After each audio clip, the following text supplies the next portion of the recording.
Hi, everybody. Welcome back to Pretty Dirty. I am here with a highly requested guest, a fellow co-star of mine, Gio Helou. He's our top dog, according to himself. After Gus. After Gus.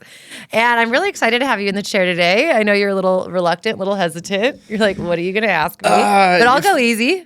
For no particular reason. I'm glad to be here. Thanks for having me. It's just I'm tongue-tied often around you. What? I don't know. No, that's not true. I don't know. You're not tongue-tied. You just like to play. You like to play like both sides of the fence, I think, a little bit. So if I ask you anything too juicy, you're going to give me like a politician's Probably, answer, yeah. Like, I do get political. Yeah. But that's okay.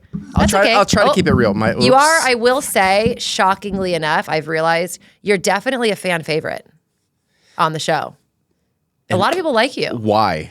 I mean, what reason, really? You tell me. I don't know your fans. I just know that like when I meet people, and you do make good television. There's not even like... Because you like get involved in the drama, but then you kind of don't, and then you kind of like voice your opinion. You kind of stir the pot a little bit. But see, I have the advantage of being a guy amongst the wolf pack there. So it's like I can. No one really gives a shit what I care about. So true. So it's like I can kind of put one foot in, one foot out, and sort of walk that line. I don't think like a girl in my position would have that same advantage. Yeah, they probably would have been fired already. Yeah, for sure. Like you don't bring like crazy drama, but you definitely create a space where you make good television. I think you're probably the strongest male that we have on the show for sure. Well, I wish they'd bring in another male, but I think they probably will. They won't. They only want female. That's what they said. They said they only want female. I mean, I love the guys who are on it, so I'm not complaining. But I think it would be cool to. But they do spread them in like they did with Pauly and what's his face. You mean like sporadic, like guests, kind of? Yeah, and they did like last season with Ian and. Sorry. Me. Okay. Shoot myself. But also, tell me how you really feel. Obviously, your intuition was a little better than mine. So. No, listen, the funny thing is everybody, including myself, I love he's such a nice, fun-loving guy. Yeah. Great to film with. I mean, for the most part. And just generally speaking, I don't know anyone outside of a personal relationship. I don't know anyone who has anything bad to say about him. And I don't either. I've told him to his face, I'm like, honestly, like, you're a cool, great guy. You're just a really horrible boyfriend to me anyways. And he was like, what? I was like, you just suck. Like, honestly, everyone thinks he's like all these things, but he can, I mean, whatever. We're not going to make this about him. Sure. But, okay. So speaking of the drama, and I won't stay on the show topic for too long, but I'm curious your opinion, because we don't really talk about like the show ever. Like once we're done filming, we don't really ever talk about the show. But do you think that the show, do you wish that the show would air more real estate drama versus all of the other drama that it shows? Because I do. I think real estate, as you know, is so embedded with its own drama that I think there's enough there. Mm-hmm. But on the flip side, are people going to care? I don't know. Is it more like inside baseball? Like, I don't know. I mean, think about how many, even literally, like I'm talking to Jason right now about one of these experiences that I'm having. How many experiences we have that are involved with actual work and a transaction. And we're like, oh my God, like that one almost killed me. Or, oh my God, I can't believe that happened. Where it's like, I think it would be really interesting to talk about. That's true. Okay. So I was watching this show that everyone's fucking watching now, Landman. Have you watched it? Okay. Yeah, of course. Bob Thornton. So it starts out very much like this is a show about like it's the oil industry, like business drama. Mm-hmm. I loved Money. Ate it up. Money, business drama, cutthroat. And then they started infusing like this other type of drama, like girl going off to college drama and like roommate drama, like shit like that. And I feel like it just started tanking because of that. Oh, really? So I agree with you. I think there's so much in business that fuels high stakes and money and drama that real estate is no exception there. Mm-hmm. So And Orange County is so, I mean, the characters we have outside of the show in Orange County real estate. Crazy. It's just like, you go to like those, oh my gosh, So when I was starting out, I would go to, my first listing ever was in Laguna Beach, actually. And I'd go to the board meetings, like in the mornings where you pitch them. I went once. Jason brought this up actually at our last office meeting. I think I've been to one. I was one and done. Oh, it's like it's a circus. It's a circus. I mean, the characters you see there, the so clothes they're wearing. Like, I don't know what century I'm in, where I'm at. You're like, how are these people having success? I don't know. I have no idea. So I think you're right. There's enough just within the industry that probably would suffice. But they do say that there's the 1% of realtors do like 90% of the business, where it's like all of those other people that are there are probably like, they're not selling luxury high-end real estate on the water like we are. You know what I mean? They're not selling $15-20 million properties. And Orange County, which people don't understand, is actually a very big place. There's a lot of areas that don't look like what you see on the frickin' show, right? Like way more inland. Some of the towns are just not as fabulous, not as beautiful, and to each his own. Yeah. You know, there's a lid for every pot, but the people who are going to the board meetings, I'm going to tell you right now, they don't look like us. And no disrespect. No. And I didn't recognize, like, you know who the producers are out there. And like, I didn't see one of them there. Yeah, like, they're not going to the like, board meetings. So to your point. Yeah. I also, okay, so what do you think? Okay, because everything is just, in my opinion, so unaffordable right now. And we do live in a bubble. And we're very blessed to still have an active market where we live. Mm-hmm. What would your advice be for somebody looking to, a first-time home buyer right now, trying to buy something, or even somebody who's already in the market but trying to purchase a home right now when it seems like it's almost impossible? I mean, I'll speak personally just because, so Tiff and I, we're in a house. We love it. Great area. And like, we're outgrowing it. This step up, though, it is illogical. It just doesn't make any sense. So the price point leaps to get that little bit more yard, maybe a pool, not even a pool, spool it's called, whatever. Right. Large fucking jacuzzi. A pond. Yeah, a pond. Okay. It's like 2.5 times the price point that we're in now. Like, it doesn't make any sense. So I don't know. I have no advice because we don't know what to do. How are people where do you feel like what's the majority of your clientele? Like, since the very beginning of real estate, I've always been so fascinated by what people do. Like, my clients, I'm like, what do you do? And I'm very intrigued by that because so many of these properties that we're selling, especially the mega ones, right? Not maybe what you're looking at something, whatever price point that is. But even now, I'm like, even these first-time home buyers that are buying things under $3 million, I'm like, what do you guys do? Because serious.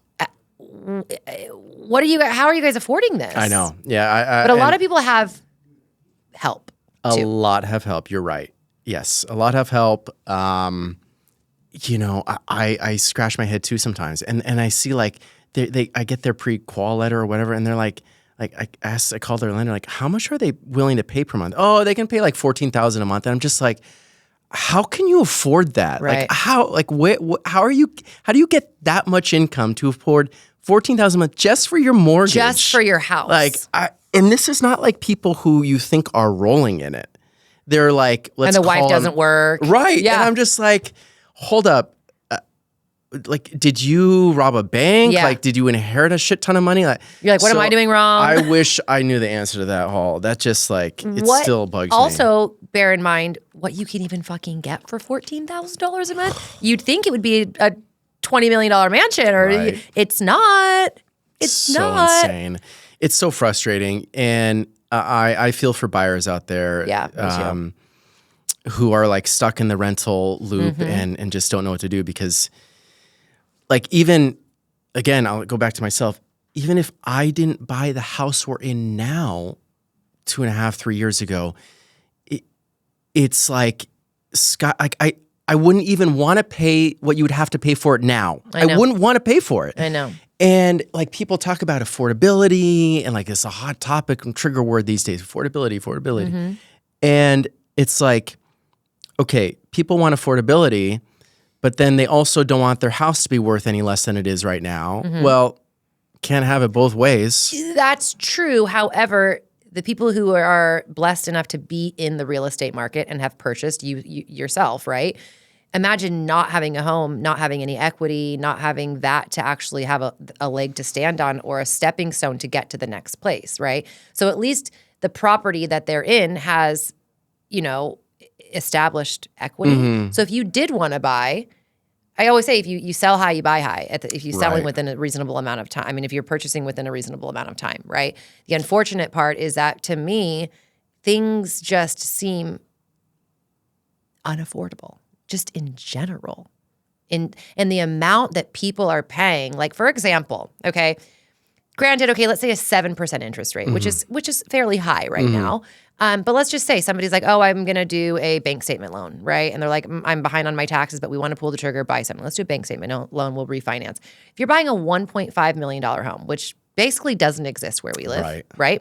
Let's say for easy numbers, your mortgage, PITI, everything included, just for your roof over your head, is going to be around $10,000 to be let's say $10,200 for a $1.5 million home. So that's why, honestly, a lot of times, sadly, and I hate to say this, sometimes it makes sense to rent, but then you're also taking the risk that the pricing is just going to go up. Yeah. And so I always am like, if you can afford it, get into the race. Like if you can buy something now, make a purchase, do it. But Agree. The numbers are crazy. Agree. No, I'm with you though. It's like, but if you can't, I mean, it's so tough. That's why like we have conversations in our house at our dinner table about, okay, is this where we want to be forever? Because are we going to get to have the house that we want one day, and everything that comes along with that? Or do we have to fucking move to Tennessee like everyone else? Like, is that really? Or it's like, do we have to wait for our parent? Like, I hate this, but like, wait for our parents to die, Serious? And then that's when. Because I don't come Morbid, from money. but true. I don't come from money, but I'm also like the only I don't know how people do it. I don't. But honestly, like, there's a lot of people doing it, so I'm blessed. It's our significant part of our line of work, but also people are still getting into real estate. They are. I'm like, I mean, as employees, as agents. Oh yeah, I know. I'm like, are you dense? I don't. And they're like, what's your advice? I'm like, I don't know. Ask Gio. Like, Fuck what's his no. advice if you're getting into real estate? Wait, don't do it. Like, no, people still want to do it. I don't like. I wouldn't jump. A serious question though. Would you jump in now, in this climate? Yeah, because if I didn't know what I know, if I didn't know what I know, because we make it all. Agents make it look so glitz and glam and beautiful and fun and easy and not stressful. And it's like, oh, you guys just go to beautiful houses and make six figures on one check and one closing. It's like, first of all, I've worked my ass off to get to where I am. That doesn't happen day one. Second of all, there's so much that goes on behind the scenes that you don't see. Third of all, not everybody can do what we do. If everybody could do what we do, everybody would be doing it. True. There's not that many people who are having this type of success and quite frankly are cut out for the job. It's been personally such a frustrating few weeks just because, and just a shitty way to start the year business-wise. I had two former clients two what I thought were locked-in listings, like surefire, been on top of these people for 2-3 years now, and got the rug pulled out from under me. And yes, I can always point the finger, but blah, blah, blah, blah, whatever. Like it was the other agent's fault. Yeah, it doesn't matter. It still stings and it sucks. And you're counting it's like check every every time that happens, I'm like, all right, fuck it, I'm out, I'm done. Right. And then you just got to go through that mental process and just say, okay, I got to focus on the next one. But it is such a roller coaster of emotions that I don't necessarily cope with super well. So I'm still learning and growing in that. If, in fact, I ever learn and grow or it will always sting, I don't know. That always hurts. Sucks, yeah. That's why I don't even, I I mean, it's no matter what, it sucks and it burns and it stings and it's horrible when the escrow that you thought was going to close doesn't close, or the client doesn't end up doing what you thought the client was going to do. But I try really, really hard I pretend doesn't even exist. Like that money, I'm like, it's not even there until escrow is literally closed and there is a fucking check in my hand or in my bank account. I'm like, you still got to grind. You still got to hustle. You still got to do everything in your power as if that's not even happening. You know what I mean? And I think it's hard too for people to understand in this line of work. We're 100% commission based. Like nothing is guaranteed. Like the pressure, especially, like I'm not the man of the household, but I am a single income producing household. Like if mommy doesn't make the check, right, mommy doesn't pay the bills. Yeah. It's a lot of pressure. It's a lot of pressure. It's, but you know, on the flip side, like I look at one of my neighbors and he's an attorney, great guy, just got a newborn baby. And like for him to sustain and provide for his family the lifestyle that they have and continue to want. Like I see him leaving in the morning, like 7 a.m. and coming back at like 8 p.m. every day. Yeah. And so that's a whole different kind of setting. That's a whole different grind. Yeah. And I don't want that either. Yeah. You know, that sounds horrible, like being chained to a desk and all that. So true. It's like I have this mental battle and it's, you know, pros and cons. Mm-hmm. For sure. Yeah, you get to make your own schedule. You get to like, you know, when things are going good, really good, or you get that fat check, you're like, hey, let's go take a vacation. Let's go do something. You have freedom. Our career does give us a lot of freedom and flexibility to a certain degree. Oh, I mean, just the time I've got to spend with my son, he's over 2 now, like no other job would I have had that amount of time. So I count that as, yes, that's opportunity cost that well spent though. You know, I wouldn't have it any other way in that respect. Did Tiff go back to work? Is she back at work? She is not. This is, I have this internal battle. Like part of me wants her to, but then at the end of the day, I fully support her not wanting to. Just because it's a lot of pressure, right? You know, as a man to, you know, do all that and be the provider. But I see my good friends who, you know, have kids and, you know, both parents work and, you know, the kids off daycare. And I know how precious and valuable, and nothing against that. I'm not judging that. That's, you know, more power to them.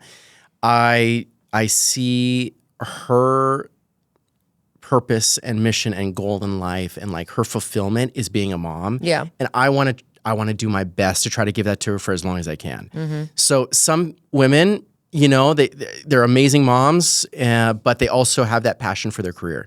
And that's great too.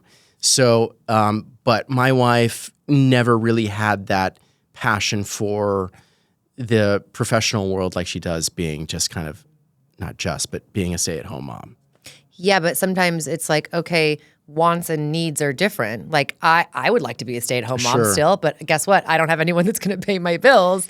And I think that long-term, what you're talking about might not be sustainable if you're like, hey, we live in this place that is one of the most expensive places in the world to live. And I get that you want to be a stay-at-home mom, but there's only so much I can do in my career because that's very stressful and there's so much pressure. And Tiff's so smart, like, and she had a great job. I remember she had a really great job. And I see both sides. Like I can see why she would want to stay home. I mean, I feel like not most, because I know a lot of women, they're like, get me out of here. After 3 months, I want to go back to work, you know? But that's also part of the marriage and deciding things like that together. Yeah, for sure. But to say that it's like the financial stress is the number one cause of, I think they divorce. 100%. Yeah. Yes. Okay. So, absolutely. That is, I struggle with it. Like, for me, it's really, really tough to kind of bear that and not,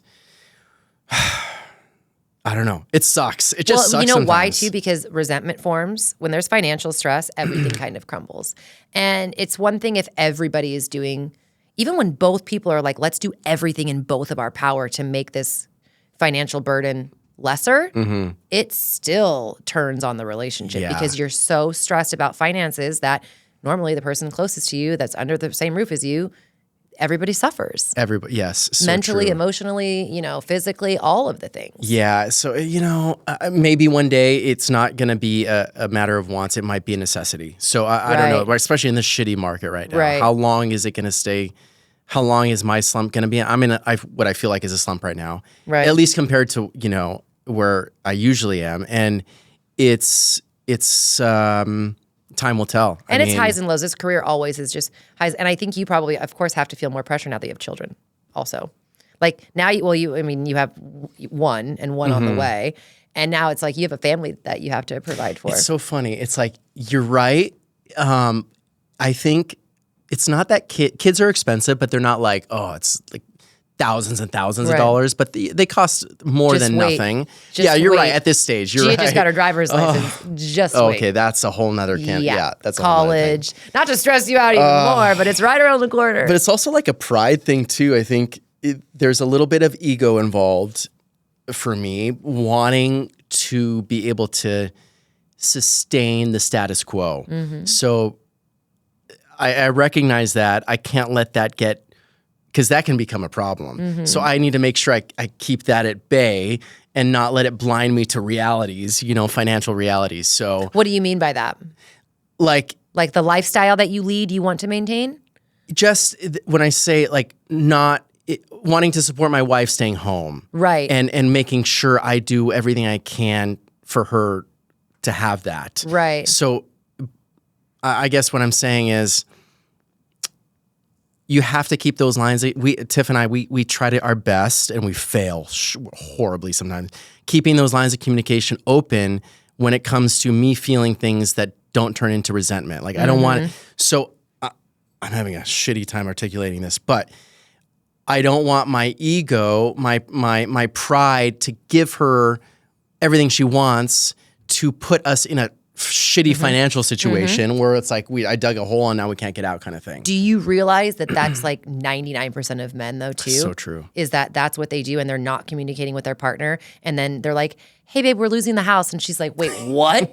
I know. I mean, God forbid that's the worst, right? So I don't mean to laugh. I'm always like, how are you guys not talking about this? How did you not know that this was what was going on with your husband or you? But it's so much pride, and it's so much, I wouldn't even call it ego. I really just think it's pride. Yeah. Like you want to provide and you don't want to quote unquote fail. Right. But honestly, I will say there's a little bit of give and take, because your partner should be making you feel comfortable and openly communicating like, hey, what's going on? And like, I got you, you got me. This is a partnership, and I want you to feel safe coming to me with any burdens or any, disparities that there might be in our life, your life, whatever it might be. And Tiff is so good at that. Like she'll ask what's going on, how's everything going? And it's just so... It's just this problem that I have. Like, I don't want to tell her the bad news. Not that we're like, you don't want to disappoint her. It could be the smallest thing in the world, but it's like, I struggle with that, and I need to, like, as weird as this sounds, man up and be more transparent in all of that shit. So, but maybe it's also like, if you were to man up, quote unquote, and be transparent, you're like, what would that change? That's the funny thing is, what would she say? Like, oh, that sucks. Or would she say, okay, like, I'm going to get back to work? I think she's such a realist, and she's such a good partner. That's it. It's the guy's fault, because we carry that unnecessary burden where if you have a loving and respectful wife, like she wants to be that partner. We don't it's our fault. We don't want that. Yeah. We don't want to share that. Pride. And that's the pride. I think that's it. Yeah. So. Are you guys still in counseling, therapy? Are you still doing that? No, we are not. But that was You're like, I can't afford helpful. Yeah, seriously. Oh my gosh. But it's so expensive. Seriously though? I know. In Orange County, therapy? Oh, it's $300. I should have been a therapist. It's $300 an hour. I mean, even the ones even like the mediocre ones. It's crazy. Such a racket. I'm like, so no one wants us to be better humans. Like, even such a therapy racket is though, how much it costs. I know. So insane. I know. But it does work. I mean, I can say agree. from it really does. I agree. I've said things in therapy that I would have never like said. Were you guys going together or individually and then together, or were you? What was it? We've done every kind. We've done both. You're like, I actually had a lobotomy. She does. That was the breaking news here. But we did both. But the things that I was able to say with her in the room to her with the therapist present, I mean and vice versa. And I think that was super helpful. Things I would have never said at our dining room table. Really? Like just feelings, thoughts, and it does help. We kind of like we tell ourselves when we wrap up therapy, like, okay, in X months we're going to come back, even if things are great, because it does help like keep resentment at bay if you are having those honest conversations. Because resentment's poison, man. It's what? It's poison. What's poison? Oh, the resentment. Oh, I is know. poison. I know. Slowly eats you up inside. And then one day you hear those stories like the husband or wife wakes up and they're like packs their bags and they're like leaving. And they're like, it's too much. What happened? I know. So, but honestly, and it goes by so quick too. And you don't even realize how many times it's happened. And you're like, oh, that's where it came from. It just builds up so quickly. And especially because you're like, that's your partner. You're around them every single day. And then you just grow farther and farther and farther apart because it's not the support system that you need. You throw kids in. Throw kids. There's like days where it's not her fault, but you guys don't even talk to each other. Yeah, we don't talk to each other. That's right. You took the words right out of my mouth. It's like we talk in circles or we talk about things, but we're not really conversing as human beings or as partners or husband and wife. It's just you're so like, weird. Need food now. Yeah, serious. Need sleep. I mean, do you guys do date nights and stuff like that? We're supposed to have one tonight, but we try. We're gonna try to do that more. Can't afford it. Can't afford it. Again, you go out to eat in Orange County, it's like minimum $200. Well, it's like, what do we therapy or go out to eat? God. You know what I mean? Sometimes you gotta choose one. You know what? It's funny though, because back in the day, we would sometimes skip therapy and go to lunch, like do lunch dates when our therapy sessions was supposed to be happening, because it was like fulfilling that need right there. So it is sometimes so simple. It is therapeutic. Yeah. I mean, if you can get to a place where like the resentment or like something hasn't formed yet and you don't have to like work through that, sometimes like if you've still got a decent, a good relationship and a good foundation, just spending time together, one-on-one, without outside noise, without the kids, like reconnecting is really important and really big. What happened with me is like I would go, like we would do therapy with my ex. We'd be like, okay, let's do therapy and then dinner after. And we like wouldn't even make it halfway through therapy. We're like, fuck this, we wouldn't even make it. We'd get a babysitter, try to do date night dinner, and it's like wouldn't even make it to dinner because we're like, oh my God, it's just too much water under the bridge. Too much Well, that's fighting. true. I think, and that's the scary part about therapy is if you go too late, it's like, I know. You're opening up shit that is buried so deep. And then it all comes to the surface and like... You're like how, and it seems unachievable. It seems like we're just doomed because it's like, where do we even start? And it's hard for people to get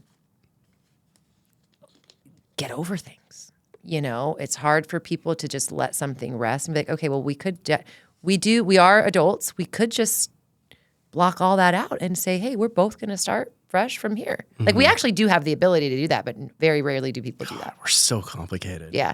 Do you think that being in the limelight has affected you or your relationship negatively? Me, 100%. Really? Yeah, I'd say it's been an absolute, just not positive experience. Why? I just think that it didn't... if I had a time machine, I think I'd do things differently. And it's not that I regret the whole experience, but I think the notoriety that's come with the show has, I think it brings up, it can bring up, let's say, the worst traits in someone. So for me, it's brought up some negativity, caused some strife in my marriage, made me frustrated about work issues that shouldn't be frustrated. So I think... it's been a double-edged sword, but overall, probably a net negative. Really? Yeah. Does Tiff hate that you do the show? I feel like she hates all of us and the show. And No, everything. she's the one that was like so supportive of it. Really? Yeah. Everybody asks me, they're like, does Tiff just like hate all of you? I'm like, I don't think so. No, but I can Tiff see how you would adores get that you. perception. Yeah, I can see that too. I'm like, I can see that. Yeah, that's fair. But I'm like, honestly, and I'm like, maybe she does. I don't know. Well, if she does, I don't know about it. She's kept that to herself, but I don't think so. I think she's just So she's like supportive, and like if we were like, let's say to do another season, she'd be like, do it. she'd be like, whatever you want to do, honey. Like 1,000%. People definitely think that she's a different way based on what they see on like the small snippets on the show of her. I mean, she's on it so little. I don't know what would anyone think. Same thing though with Lisa, like Austin's wife. They're like, sure. Oh, I'm like, Lisa's the chillest person ever. I don't know what stories you guys are making up in your heads, but like, they're like, oh, she hates that Austin goes out, and I'm like, she literally doesn't care. She could give a shit. I mean, she does, but she's not like it's Austin. Yeah. So okay, when Jason took us all out the other night, I was sitting next to Austin. We were chatting for a long time. I love him so much. And great guy. Austin's awesome. Such a dad. I feel safe around Austin, yes. You know? Like no matter what, like he's going to make sure you get home okay, that everyone eats, he's just dad mode. That's he his takes energy. my trash out every time he ever comes to my house. Every time I have a gathering, he's like, let me take your trash out. I'm like, that is so sweet. That is so Thanks, sweet. Dad. He is such a sweet guy. Yeah. But he was like, Gio, I'm like, you've been going out? What have you been up to? He's like, no, dude, I haven't been doing anything. Like Lisa made me come out tonight. Like she forced me to come out, and she's like, I don't want to see your ass in bed till 4 a.m. Like that's what he told me. See? And so that's everybody, her. that's Lisa, Yeah. okay? So that's so funny. I think because Lisa and Tiff, they're on the show so little, people just love to pour these perceptions out on them, and they're just. But also, when you see somebody so little, you don't get, even like me and you, like I'm clearly on the show a lot more than those two girls, and people still think they know me, true, and I'm like, there's a whole nother side to me that you don't know at all. God. So they just can't. You're never going to get 100% of somebody. No. Based through a little lens that you see on your television. So what about you? I'm curious. It's been, and I don't mean to sound so negative. It's been an amazing experience, and I wouldn't have it any other way. But for you, it's been a net positive, I assume. It's definitely been it's funny because I think about this often. It's definitely been a negative for dating. Like men love their privacy, and the show is like, they're like, no, I don't like that. They don't even probably like that I do social media, but I'm like, okay, fuck you. I'm providing for my family. Like at this point, like I got to do what I got to do. Unless you want to pay my bills, don't talk to me about my career and my work and my business. But sometimes I do look back and I do genuinely feel like I was happier before I went on the show. Like my real estate was, amazing. I was at a place in my career where year over year over year I was doing, is increasing every year. I was on like the perfect trajectory. And I really did the show because I was like, oh, it's gonna, I'm gonna make more money and it'll be more stable income. Because again, 100% commission, our industry, which made me stressed. But honestly, I did well, and I did well. And I feel like my life before the show was so much less chaotic and all over the place, because it was just real estate. So I was getting big checks and I was still being able to like spend such a massive amount of time with my kids, which is always my goal, always my priority. That's why I got into real estate to begin with, is so that I could be a mom first. And now I feel like because it's pulled me in so many directions because of the platform that I've been given, and I don't want to waste it. I don't want to waste a platform. I don't want it to be in vain, right? So I'm like, okay, let's do this. Let's start a women's group. Let's do Instagram. Let's do brand. Let's do collab deals. Let's do a podcast. And I'm like, oh my God. And I blinked and my daughter's 16 and Jacob's going to be 12. And I feel like I've been in constant survival mode ever since we started the show. And the years are like fleeting. Yeah. And I also feel like, but I'm so blessed to have this opportunity. And so it's a double-edged sword for me. But I do think that if I can, navigate it properly, I think moms just always have the mom guilt. So I don't know. I think. Oh, Tiff struggles with that. Yeah, insane. I don't know how you women do that. I don't know. The mom guilt is such a real thing, though. It's crazy. And my kids are, they have nothing negative to say about the show at all. But I do think that it's also somehow hindered me from finding a partner. And I think if I would have probably not done the show, I probably would have found my partner and been probably like married by now and more settled. And I feel like I haven't been settled in a really long time. What you said at the beginning of that resonated with me. I think when you said, I think I was probably happier. And that struck a chord. Yeah. And I was selling more real estate and making more money. Same. So much more. I mean, I wasn't making more money than I'm making now, but I was definitely selling more real estate. Okay, fair enough. And I love selling real estate. Yeah. Like here's what it is though too, I will say. Before I was happier, but I do remember I had like trying to grind for that deal. Like when the bank account starts running a little low, you're like, fuck, what am I going to do? But I'm like, bitch, you got this. Like, you know what you're doing. Go out and hustle, grind a little harder, stay out a little, knock some more doors, do more open houses. And I would hustle and I would grind way more then to get the check. And that part would stress me out. But I always made it work. Always. Yeah. So I don't know. I think though, if let's say they did the show and we weren't on it and there was a whole nother cast, I think I'd always be a little envious.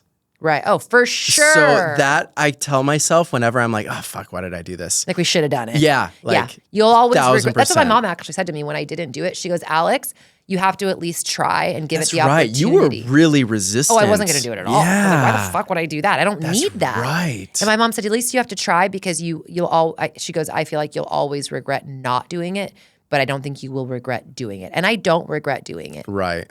But it's also, now we're in it. And I'm like, oh, I feel like it's like an octopus. And now we're in it. It's like we almost like, we have to see it through. Right. Because we're invested so much of our time into this. We can't just like jump ship. Also, to be fair, if we were getting paid $1 million per season, things would be a lot easier. I'd be so much happier. Oh my God. There's not much money in reality TV. Come to find out. People think there are. Yeah. No. You're like, oh man, I knew him before he was rich and famous. I'm like, hold on. You're like, whoa. Take out that first part. Yeah. Maybe a little fame, but there's no fucking rich here. There's no richness. So, no, it's. I know. And also too, like even with me, with real estate, like especially where we sell it, I've been blessed in the entirety of my career. The checks are big. The checks are really big. And with everything else that I do, it's more checks, but way smaller. And it's way like my brand deals and stuff like that. I'm like, okay, like, yeah, that's awesome and great and cool. And it's, easy work. Like, but it's not easy work maintaining my social media. Like I'm a slave to my socials. I'm a slave to the public, I have to do it. And I have to, I'm so busy. Like I have like smoke coming out of my ears. It's crazy. And but also they say like your 30s are when you hustle, you grind, like that's when you have make the energy your now. Shit, yeah, right? You have to make the shit now. I'm also just in a unique position where my kids are at a certain age, where most people my age, okay, let's say like you grind in your 30s and then by the time you're 40, you're like, okay, now my kids are like 8, 9, 10, and now I get to spend my time because I've built I'm like, by the time I'm 40, my kids are going to be in college. You had them so young. Which I don't regret. Insane. I'm so happy that I did. But honestly, women too will always find a way to be like, oh, maybe I should have done it different. Like, I don't know. I'm very blessed that I had kids so young, but I feel sad that they've grown. They're growing so fast. That's so insane how young you were. Yeah. God, I can't imagine. How old were you when you had Teddy? 35. Oh my God. Yeah, I was a grown man. You're being grandpa at graduation. Right. You were grown. Oh, man. Yeah. Insane. I mean, it definitely has its, a lot of positives having children so young. But yeah. I do regret waiting.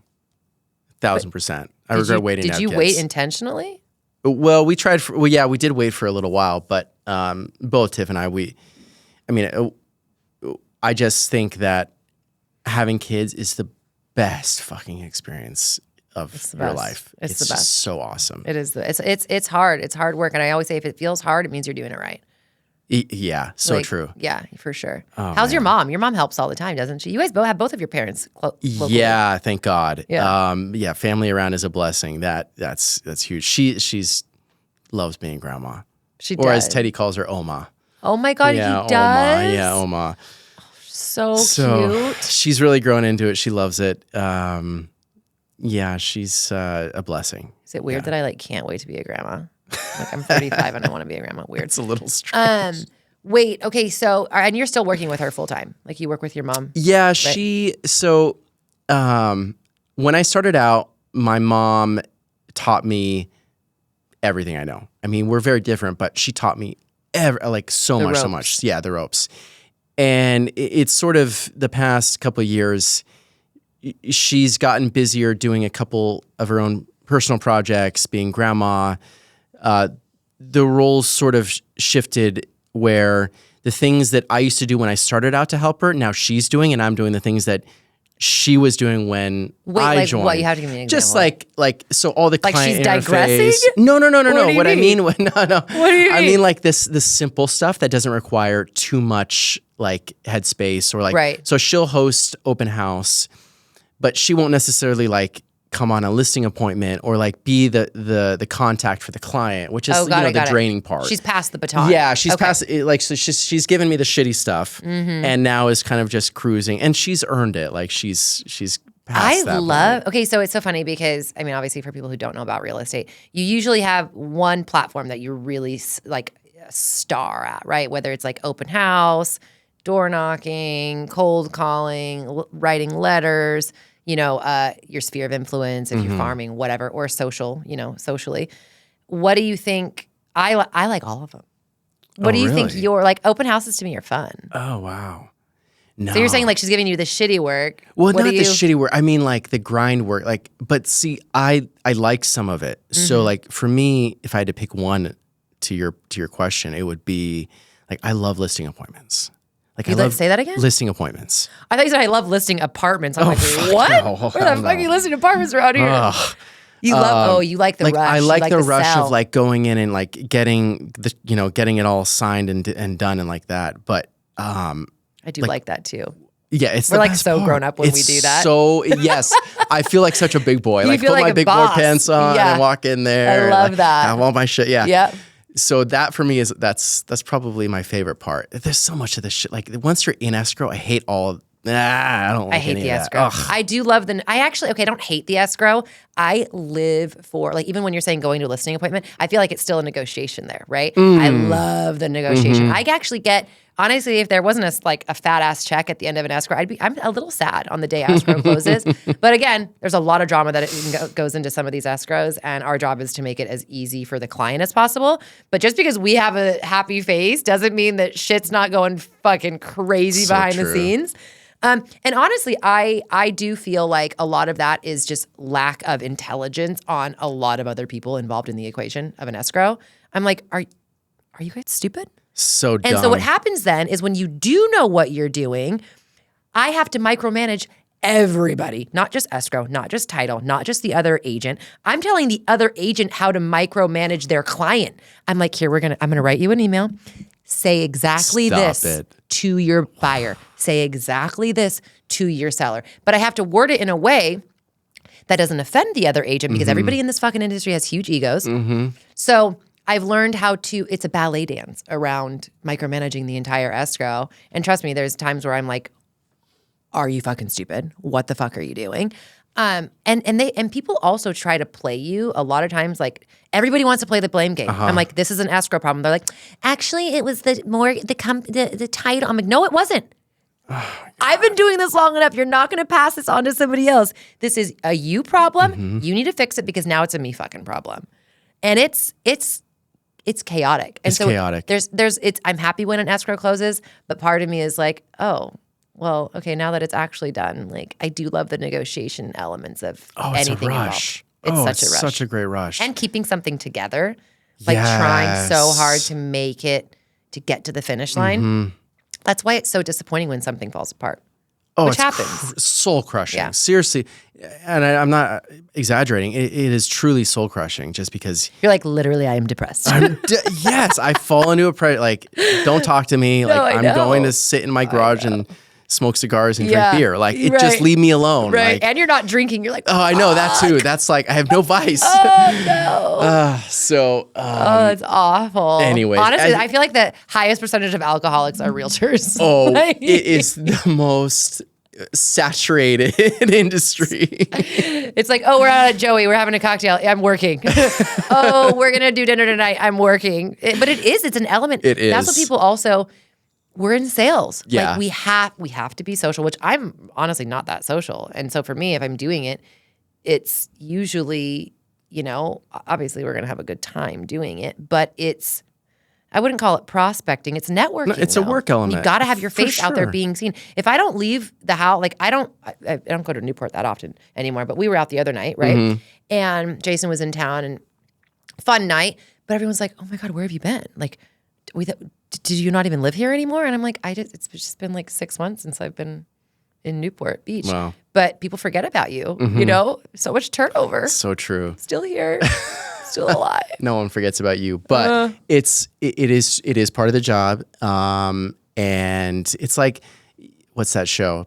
Mad Men, like they're out drinking. Well, that's what clients want to do. You're bonding. They want to take you out to dinner. They want to grab drinks with you. That's what clients in our world want to do. So we have to enjoy it. That's just part of the job. Sorry. I have to. And little do the clients know, they think we're having like a blast and like it's the best time ever. Sometimes it is. Sometimes it is. Yeah. Okay, so who do you think that, back up for a minute because I wanted to not talk about your mom, but once your mom stops working, if she ever retires, you can do this for a really long time. Who do you think you'll partner up with somebody else? My mom is like actively trying to find me a partner. Really? Like, it's so cute. I love her. She's so cute. She's like, oh, I think I just met this really great realtor. I'm like, Mom, it's like she's trying to set me up with someone. It's She's so like, strange. I can't leave you with nothing, like with no one. So funny. Partners, honestly, it's very rare to find a good partner in real estate. So rare. It's so hard. tough. But if you can find a good one, it can change everything. It's Yeah. so nice to have that. It's truly like finding a mate in a weird way. It is. It's like, It's a partner. yeah. So I don't know. I have no idea. I think that to keep the dynamic that I have here, like now where you can trade off, like, oh, I'm going to go on vacation, like having that freedom helps if you have a partner. 100%. So I and think, holding you accountable and like somebody to bounce ideas off of. And I have no idea tit who. for tat, especially because like not every client is 100% your vibe. True. And so you're like, okay, Mom, you got this one. that's Okay, what you we got do. this one. You know what I mean? And I will say, I've always said this, even though I've been a lone wolf in like this career, always. A male-female dynamic is really, really nice. And that's really hard to do with, like, it's your mom, so that's really nice. But I would imagine that's a difficult, like, that's why you always say, like, husband, wife, father, daughter, son, whatever. But having a male partner and a female partner, and you're like, and we're both married to other people, that's hard. It's hard. That's tough. My mom's like, you are not going to have a female partner. I'm like, I get it. You're like, okay. I get it. So yeah, you do hear too many stories. You work too closely in this business. Oh, for sure. And there's alcohol involved, and it's nothing against male-female partners, but unless it's a very unique dynamic, even then, something's going it's on. so tough. Yeah, you just don't want to. It's too sticky. No, I wouldn't even. There's no reason. There's no need. Speaking of partners and trust, is there anybody that you don't trust from our show? Don't give me a fucking political answer.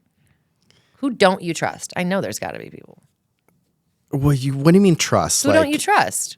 I mean, as if humans, you had a secret, who would you say, I don't trust that person with my secret? Oh man, I mean, I or to stab you in the back if they had the opportunity.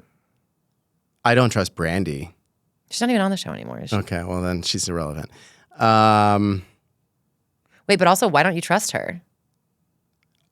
I think she's nice and professional, but there's something that if I told her something, I don't think it would stay there. Okay. I have no evidence to back it up. Yeah. It's just a gut feeling.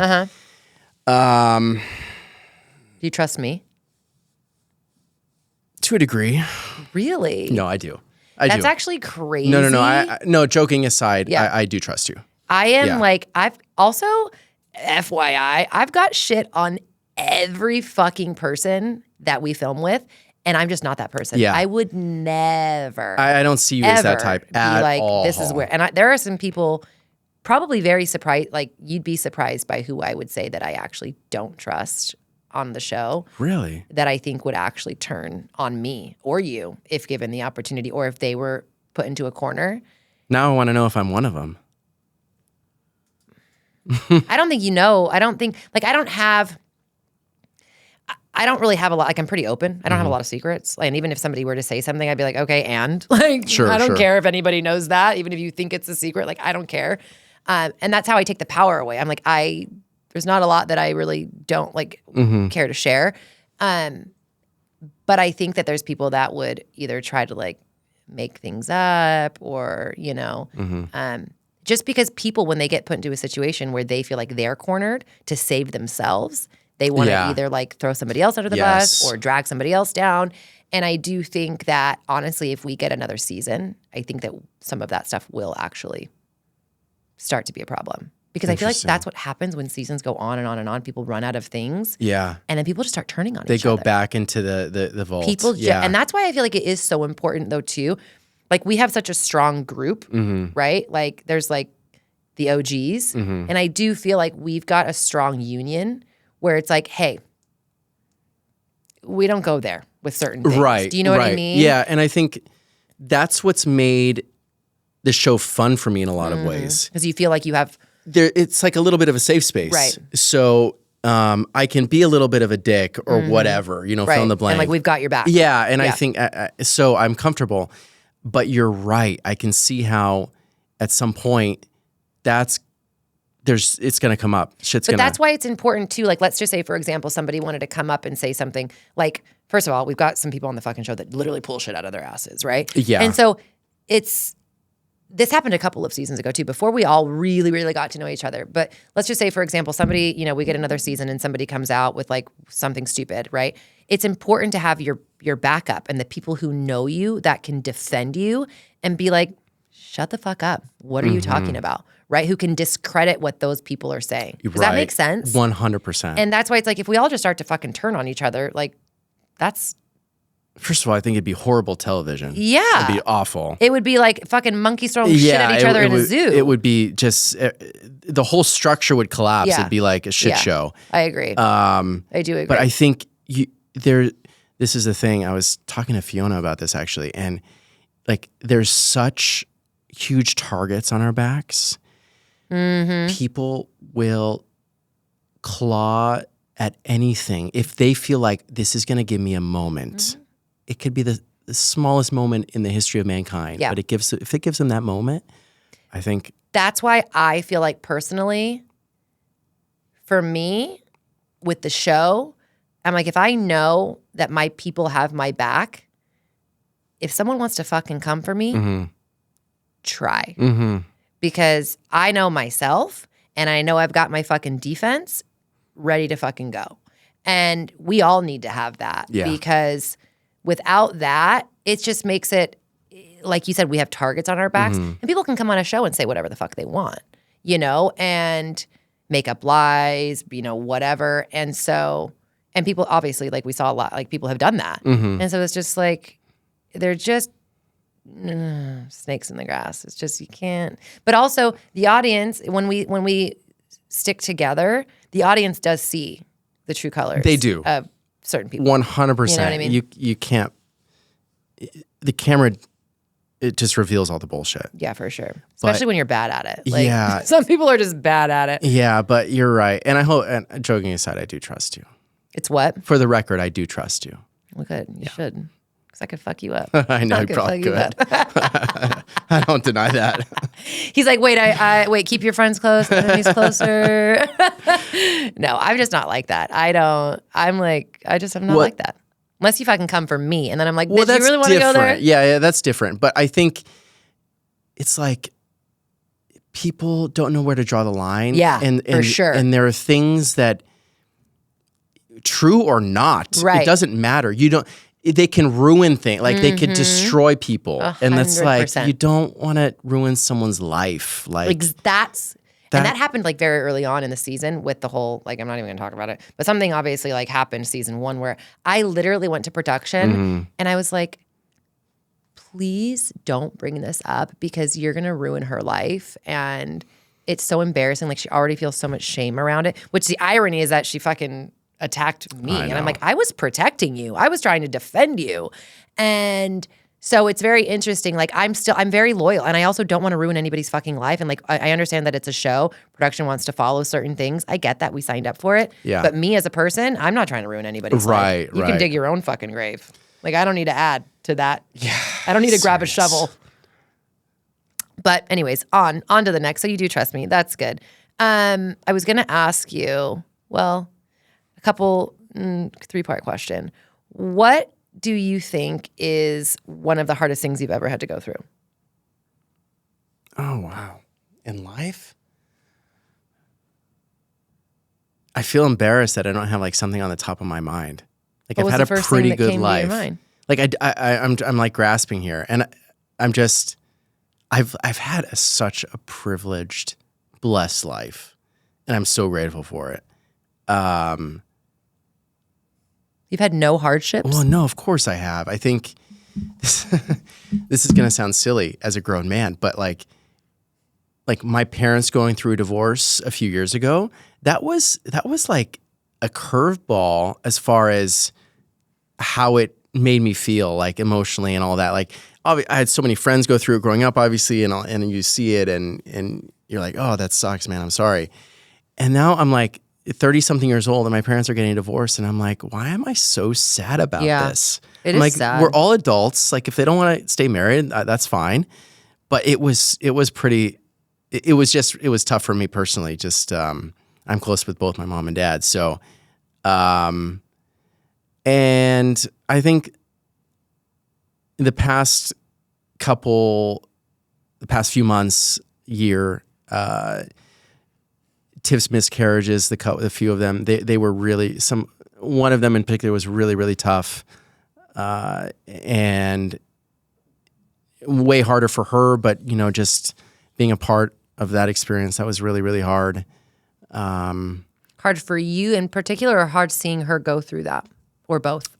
It was hard seeing her go through that, and then more recently, me feeling it for some reason. I think with her being pregnant now, seeing, okay, she's pregnant now. She's 6 months pregnant. Like, that was supposed to happen before. Like, that was what I would consider and believe to be a human or baby that didn't make it. That it started to hit me in a way that I didn't expect out of the blue. So, but like I said, I've lived such a lucky life, and I feel almost guilty saying that, just because I'm so blessed. I feel like also divorce, even when your parents are older and they get divorced, when you have grandchildren, it makes things, it's so sad. Like, for me, having my parents be divorced, and they got divorced later in life, I'm like, this is so sad because you guys have so many grandchildren together, and now it's like so divided and separated, and my dad moved, he doesn't live here anymore, and that's hard. That's sad for me too. I was really sad when my parents got, even though I was like, I feel like it was meant to happen. Right. Like, it needed to happen. But I was like, but selfishly, that sucks. Like, let's just keep everybody together. Yeah, the grandkids, that's been kind of shitty. Because your dad doesn't live here anymore, right? Not really. He's like mainly in Paris. Yeah. But you know what? He's such a great grandpa, and I'm just so lucky that both my parents are such amazing grandparents to my boy. And like, I really didn't have grandparents growing up that I was anywhere close to. So him having all this love and attention is just, it's so great. So nice. So yeah, I'm not going to get too deep here because I sadly don't have anything. It's just, you're so unrelatable, Gio. Sorry, Hall. Unrelatable. I don't know. It's like I just have had hashtag blessed. I mean, I'm sure there's honestly a parent's divorce is pretty fucking brutal. Well, yeah. So don't be embarrassed. No. I mean, we all have our internal demons and battles we struggle, but there hasn't been like these catastrophic events that I've dealt with on a personal level. No like moment where you're like, hey, this was the fork in the road, and if I didn't do things differently from that moment on, my life would have been completely different. Okay, no, not at all. But I will say, bringing it back to more recent times, like me, without sounding melodramatic, like me stopping drinking has been eye-opening. Really? Oh my God. And it's not like I was this raging alcoholic or anything like that. I just, it's like this slow buildup, and taking a step back from it, you realize, wait a sec. It had more of a pull on me than I had given it credit. You had more what on you? It had like alcohol, like drinking had more of a pull on me. And so like taking a break from it, recalibrating my mind, my mental state, like that has been eye-opening, just because, man, like alcohol is so fun. It's so fun. I mean, I can't, we all have so many memories, like getting fucked up. And we all don't have memories. Yeah, that too. Like, but just for example, like the dinner we had the other night with Jason and a lot of the office, like I wasn't drinking, and like I had so many like genuinely good conversations with people that I would have never had if I were boozing it up. Or remembered, yes. Yeah. I love that. So that's been really cool. But here's the thing. Are you having conversations with like fucking drunk people?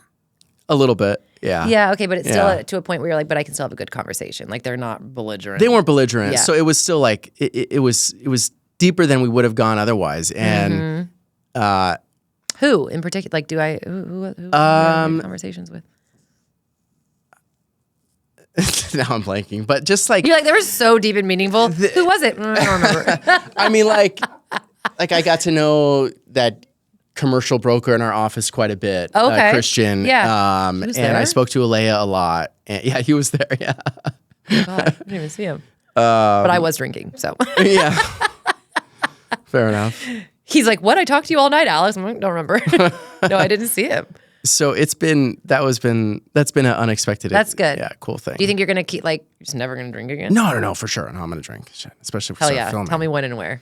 Goodness, we need it for production. You needed it for a season, another season. It's truly honestly, survival it's the only way juice. we get through. Okay, who inspires you? So I have like what I call like spiritual mentors, like people I don't know, but like people I listen to religiously. Like God? Who are we talking about here? Are these people real? Alive? No, they're human beings. Okay, they're just like talking on podcasts. Yeah, or to a lot of podcasts? Like I listen to like every guy these days. Like I love Jordan Peterson. Okay, like he inspires me like to just be less of a dipshit, like be a better human being. Good. And so I've read a couple of his books, and I watch his videos on YouTube and all that. So he's been eye-opening in some really cool ways, just as a parent and as a professional. They're all podcasters. Okay, that's good. So all like motivational speaker type things. Yeah. Like Tony Robbins. Joe Rogan. Joe Rogan, obviously. Does every guy in the fucking North America just listen to Joe Rogan? I think so. You guys like bond over that shit. Yeah, we do. So what's next for you? What's on the horizon for Gio? Oh my God, I have no idea. Let's talk about something else though. What's on the horizon for you? You have a baby coming? I have a baby coming, little girl. Tiff and I were in over the holidays. We went to Maui, and so we'd go to the beach every day, and we got to know a couple just like at the beach, like parents with kids, and got to know a few locals there, and they were just saying how great it is to raise kids there. And so, are you moving to Hawaii? I would love to, but no. Oh, okay. But I'm working on getting my license for Hawaii, just because I would love for at least a temporary stint to live there for like maybe 2 years. Okay. Just because it's such a great lifestyle. So beautiful. So yeah, I mean the natural beauty. Don't stress beauty. about anything. Nothing. We would live until we were 150 if we lived in Hawaii. Oh God. And we would eat fucking Spam. It didn't matter. I would eat Spam. Why Spam? Kind of like it. Oh, they're just so gross. It's like a hot dog. Gross. It's kind of like it is like a hot dog. I eat like at McDonald's. I think it's a perception thing. I don't know. like Spam. You've never had Gio, have you ever had Spam? Have you ever had Spam and eggs? No. Pretty good. Don't knock it till you try it. Isn't that Wait, so you're like a getting your cultural license thing? in Hawaii because you want to live there part of the year? Okay, our dream would be to like live there for like 2 years, not forever. Okay. Because you get a little stir crazy. That's like, true. It's a little isolating. But to like be there when your kids are really little, like you live outside. It's like Orange County on steroids, but better weather. But way it's better. just Better people. So the dream would be Better like ingredients, Papa John's. Sorry, I don't know why I said that. I have Tourette's. Does Papa John's still exist? I think so. I'm hungry. No. I asked because that was my favorite pizza growing up. It's so good. So good. I think they don't have it in Orange County. Maybe I haven't seen it. But why did it get such a bad rap? Because Did I thought it went like through the PR. Isn't that better ingredients, better Papa John's? What is the slogan? Why do I know that? Because the commercials. Damn marketing. Marketing, got me good. That was like the only pizza I would eat growing up. So good. So yeah, anyways. It's so good. Okay. So I would love to live there for a couple years. That's cool. But I would obviously need to make money. So I'm getting licensed. And it's more, this is how mind-boggling Orange County is. It's more like you buy Ocean View house, it's way more affordable than Orange County. It's disgusting how expensive it is where we live. Gross. I do agree. But you know what? We make a living doing this, so we can't complain. It's a double-edged, double-edged coin or double-edged sword. Two-faced coin? I don't know. I don't know. But honestly, it comes highs and lows, Gio. You'll get your escrows back. You'll get your it's cyclical. A little bit more pep in your step. When you get a six-figure check, you'll be a lot happier. And you can take us all to dinner. New season. Yeah. I think it's happening. Not confirmed, but we need a new cast member, right? Yeah, They're and actively I was interviewing. talking to Jason about this at dinner the other night. And Jason he's doesn't know shit. He doesn't either. No, he doesn't. know shit. It's funny how uninformed he is. No, and then he acts like he knows. I'm like, Yeah. I'm like, wait, I just talked to the producer yesterday. That's not what he said. He's like, well, I'm like, Jason, you're misinforming me. I think he's just so busy. What did he say? Well, he said they're trying to find someone, like Netflix wants the show to have someone, like a spouse of someone famous. They said that too, but now they don't care. Now they're like, we just want somebody that's like. Jason has old shit news. Yeah. He's like, they're actively interviewing. They want female for sure. And they've kind of got off that where they're like, oh, someone that's kind of in the limelight already. Okay. I don't even know if we're allowed to talk about this. Yeah, sorry. Okay. But I've put forward some good candidates. Oh, have you? Yeah. Okay, good. Because they were like, we want someone, So they seriously don't want another male cast member? That's what they said. But I don't know. I think their minds changed. That's hard to believe. I think that they definitely want somebody who's an active real estate agent. I think you'd think they want another guy single to stir some shit up, I would love another male cast that can like handle his own and like brings even like a gay guy. I think would be great. Doesn't matter. But Just some male energy. Yeah, we do. Yeah, I mean, you guys are dropping like flies, man. Well, I mean, at some point, Austin and I, like, it gets stale. Like, who else is it? There's just you guys. That's just us. That was it this season. That's what maybe they're trying to actually kill off all the guys and make it just an all-female We're not going to get that email. Yeah, they're like, actually, we brought on 2 new bitches and you guys are out. Sorry. Serious. We do bring way more drama. Oh, yeah. No, Austin, but he's hilarious. So good. Yeah, Austin. Like some of the shit Austin does, I'm like, if I were to do that, I'd be canceled. Like, he's just such a goofy, So like, great. happy-go-lucky, I love Austin. I do adore, and I love Tiff too. Okay, so it's been a joy. It's been a treat. Thank you. It's been a pleasure. It's been fun. Let me know when you're going to indulge in an alcoholic beverage so I can be there to be entertained by that. And let everybody know where they can find you. You can find me, gio@ogroup.com. Outside of Alex, I'm a great listing agent to sell your house. So call her first. If she doesn't respond, let me be your number 2. And what about Instagram? What's your Instagram? Oh, yeah. It's way too long. Just search Gio Helou. Yeah. Because I have like my whole first name. It's like Giovanni. God, Giovanni. Okay. Well, it's been a pleasure. I hope you guys enjoyed the episode. Make sure to like and subscribe, and we will see you next week.